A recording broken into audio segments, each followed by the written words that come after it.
El 1 de noviembre del año 1755, un terremoto desencadenó una serie de incendios, un tsunami y uno de los mayores desastres que afectó a la población de Lisboa en Portugal. Aquí no hubo solo destrucción, hubo un cambio en la forma en que Europa pensaba los desastres. Bienvenidos a La Ciencia Cuenta.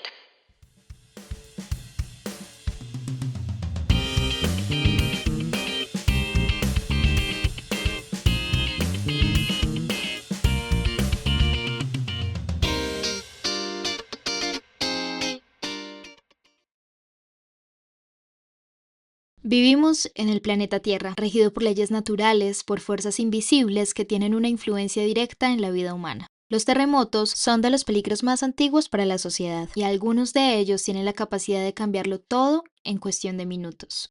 A lo largo de la historia, las primeras civilizaciones intentaron encontrar explicaciones para las causas de uno de los cataclismos más frecuentes ocurridos en la naturaleza. La Tierra, que siempre la hemos tenido como sinónimo de solidez, a menudo se estremece bajo nuestros pies, causando en cuestión de minutos la destrucción de obras que han costado muchos años de esfuerzo. Para entender un poco cómo ha sido la relación de las antiguas civilizaciones con las sacudidas violentas de la Tierra, aquí mencionaremos algunos de los mitos y leyendas que a lo largo de la historia sirvieron como explicación a estos eventos naturales conocidos como terremotos. Antes de escucharlas, cabe aclarar que si bien algunas de estas historias pueden parecer ridículas, humorísticas o quizás salida de los cabellos, hay que tener en cuenta que en este momento de la historia hicieron parte de las creencias más firmes concebidas por la necesidad de entender el origen de estos fenómenos que afectaban la vida de las poblaciones.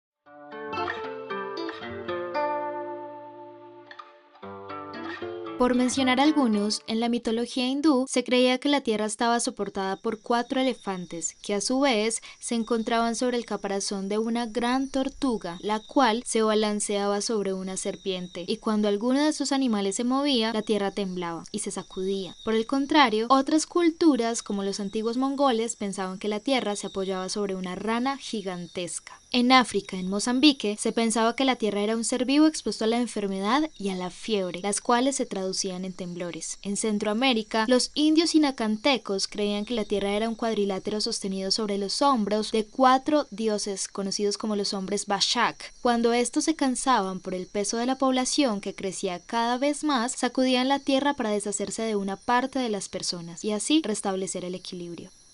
Estos mitos cosmogónicos o mitos de creación acompañaron a la humanidad en la antigüedad más remota, aproximadamente hace más de 3000 años. Estas creencias se dieron mucho antes de la consolidación de la astronomía y la geografía científica.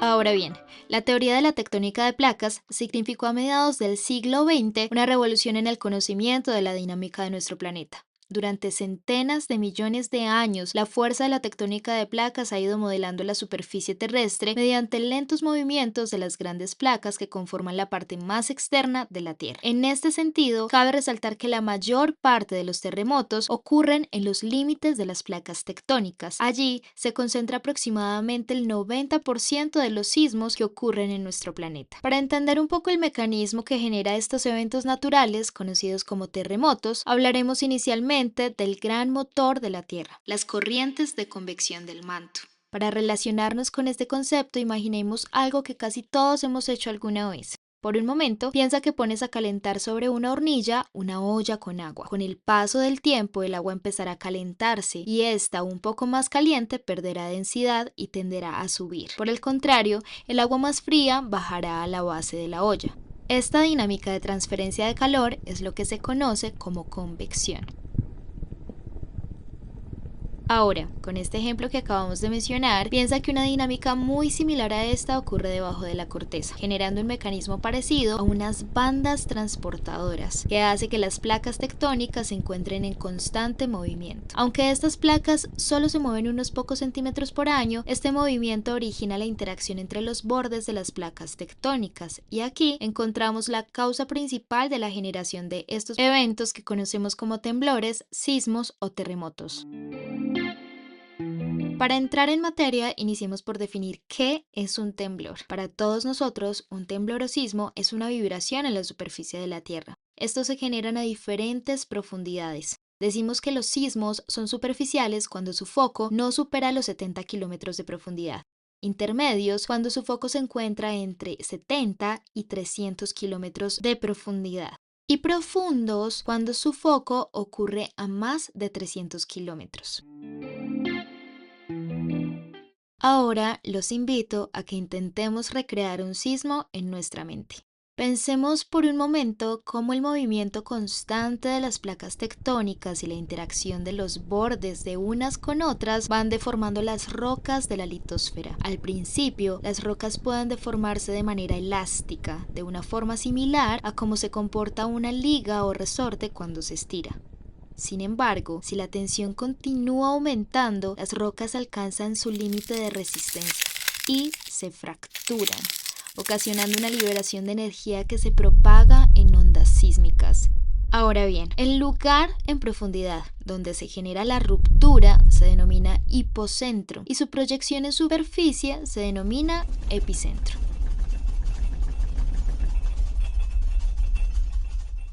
Para hablar un poco más de los sismos, hoy invitamos al geólogo Daniel Martínez, un profesional con amplia experiencia en el análisis sísmico y amenaza sísmica. Actualmente es estudiante de doctorado de la Universidad Nacional Autónoma de México y su principal enfoque es en el área de peligro sísmico. Sus estudios se centran en cómo los sismos afectan el entorno, estudia las propiedades de las fallas y por qué algunas irradian más energía que otras. Él nos contará un poco acerca de qué son los terremotos y algunas de sus características. Los esfuerzos que hay en la corteza terrestre causan que las rocas se vayan deformando y a medida que ya se van deformando llegan al punto de que ya no se pueden deformar más, sino que se da la ruptura. Es decir, como que se va acumulando una energía, esa energía se llama energía potencial de deformación a medida que se aplica un esfuerzo y ese esfuerzo deforma las rocas hasta que llegan a un punto límite donde se da la ruptura sísmica. Así se generan los terremotos. Digamos que las corrientes de convección del manto hacen que se forme la corteza y se aplica un esfuerzo constante y este se va liberando paulatinamente en forma de energía sísmica, que es la que se da en el proceso de los terremotos. Y con respecto a la diferencia entre un sismo y un terremoto, pues la verdad en sismología no hay una separación para ello. Como el proceso físico es el mismo para un terremoto de magnitud 1 o magnitud 4 o magnitud 9, pues no, en sismología no hay una distinción entre esas dos palabras, entre sismo y terremoto.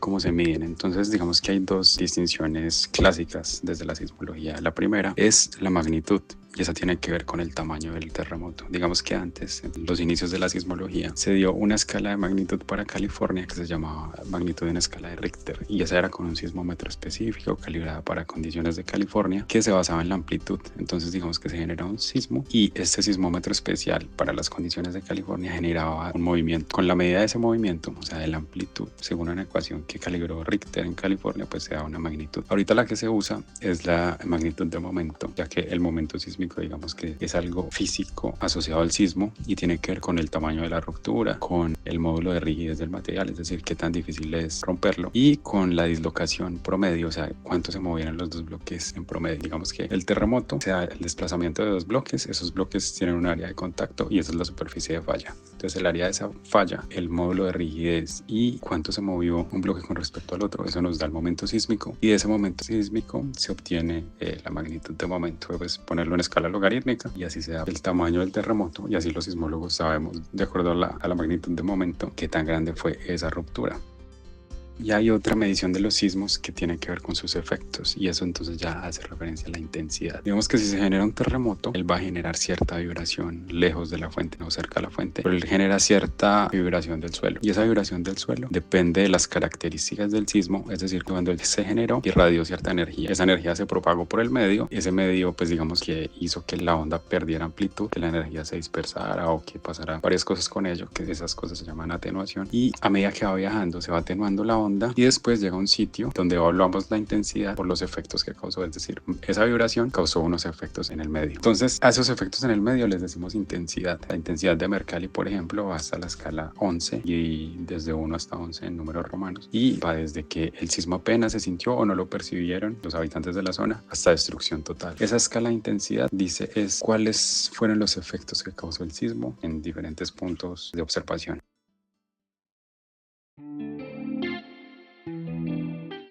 Esa intensidad no depende solo del sismo, sino que depende también de qué tan atenuante es el medio por donde se propaga la onda. Es decir, el terremoto se generó en la falla y se propagó una energía, ¿cierto? Se irradió una energía sísmica. Viajó por un medio atenuante que quién sabe cuánto lo atenuó. Entonces vamos a agregar otra variable que es la respuesta del sitio. Digamos que hay lugares que están en cuencas sedimentarias o digamos que el suelo tiene ciertas condiciones que hace que se amplifique la onda. Entonces digamos que la intensidad depende de esas tres cosas: de qué tan atenuante es el medio, de qué energía irradió el sismo y de las condiciones del sitio. Entonces la intensidad que vemos se percibe de manera diferente, depende del punto de observación con respecto a la fuente. Mientras la magnitud, eso sí tiene que ver únicamente con el terremoto y no depende de dónde lo estemos evaluando.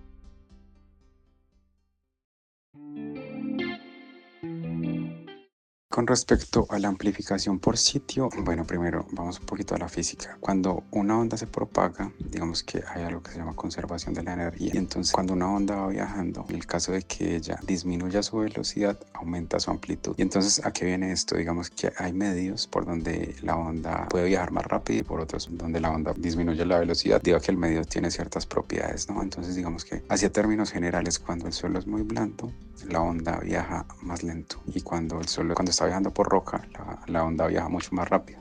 Entonces digamos que cuando el suelo es muy blando, sedimento poco consolidado y así, lo que pasa es que la onda pierde mucha velocidad y eso hace que se amplifique mucho.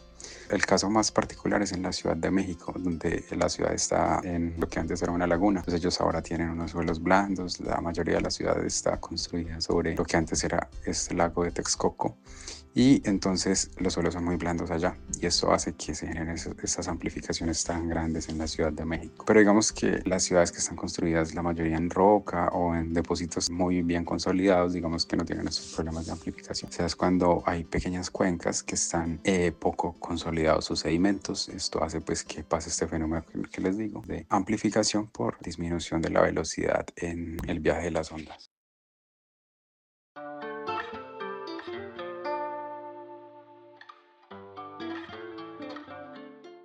Ahora que sabemos que los sismos son el resultado de la liberación de energía acumulada en las rocas al deformarse y fracturarse, es fundamental comprender que este proceso nunca se detiene. Las placas tectónicas están en movimiento constante y con ello generan una continua acumulación de esfuerzos en el interior de la Tierra, preparando inevitablemente el próximo terremoto. Aunque la Tierra tiembla todos los días, la mayoría de estos movimientos son tan débiles o profundos que pasan desapercibidos por los seres humanos.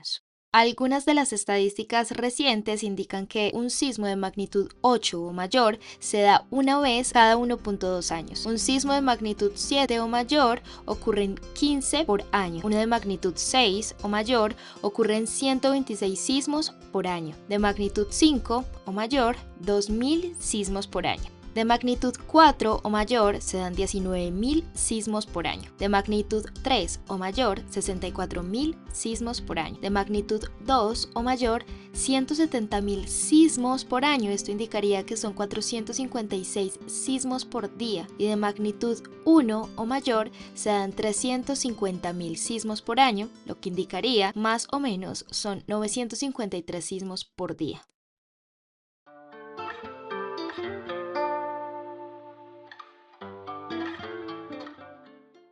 Ahora, acompáñame a recordar algunos de los terremotos que han dejado las mayores enseñanzas a lo largo de la historia reciente. Si midiéramos los terremotos como fuegos artificiales, algunos habrían iluminado medio planeta. Por ejemplo, el más potente registrado desde la época instrumental sucedió en Valdivia, Chile, en el año 1960, alcanzando una magnitud de 9.5. O por ejemplo, el terremoto de Sumatra en el año 2004, con una magnitud de entre 9.1 a 9.3, el cual desató el tsunami del Océano Índico. Estos dos eventos aún dictan cómo entendemos el riesgo sísmico. El 22 de mayo de 1960, a las 7:11 de la noche, una ruptura gigantesca frente al sur de Chile desencadenó el gran terremoto de Valdivia, magnitud 9,5. El sacudón provocó deslizamientos y un tsunami transoceánico que alcanzó a Hawái aproximadamente en 15 horas y a Japón en aproximadamente 22 horas. Este evento sísmico causó la muerte de aproximadamente 1.655 personas y 3.000 heridos. Al menos 2 millones de personas sin hogar. Los daños generados en el sur de Chile sumaron 550 millones de dólares. El tsunami causó 61 muertes y 75 millones de dólares en daños en Hawái, 138 muertes y 50 millones de dólares en daños en Japón, 32 muertos y desaparecidos en Filipinas y 500.000 dólares en daños en la costa oeste de los Estados Unidos. Para imaginar la energía, un terremoto así libera una cantidad enorme equivalente a decenas de miles de bombas de Hiroshima. Esta se usa solo como referencia de energía, no por su efecto, y puede ser equivalente a aproximadamente 1 por 10 a la 19 joules, es decir, en torno a aproximadamente unas 170.000 bombas de Hiroshima. La lección: estos megasismos no solo afectan a la zona cercana. Cuando ocurren en zonas de subducción donde una placa se mete bajo otra, pueden generar tsunamis que impactan países a miles de kilómetros. Por eso, la preparación y las alertas deben pensarse a escala de todo el océano, no solo a nivel local. Recientemente hubo un terremoto que se pudo documentar a nivel audiovisual. Sucedió el 26 de diciembre de 2004 frente a la isla de Sumatra, en donde se rompió una falla submarina de más de 1.000 kilómetros de largo. El resultado: uno de los terremotos más grandes jamás registrados, magnitud 9.1 a 9.3. La energía liberada fue equivalente a decenas de miles de bombas de Hiroshima, pero lo más devastador fue el tsunami, que provocó olas gigantescas que se propagaron por todo el Océano Índico. En cuestión de horas, impactaron las costas de Indonesia, Sri Lanka, India, Tailandia, Somalia y otros países, dejando más de 200.000 víctimas. La lección: antes del año 2004 no existía un sistema de alertas de tsunami en el Océano Índico. Después de la tragedia se implementaron redes de monitoreo, boyas y protocolos de evacuación. Hoy sabemos que un gran terremoto en el mar no solo mueve la tierra, también puede mover océanos enteros.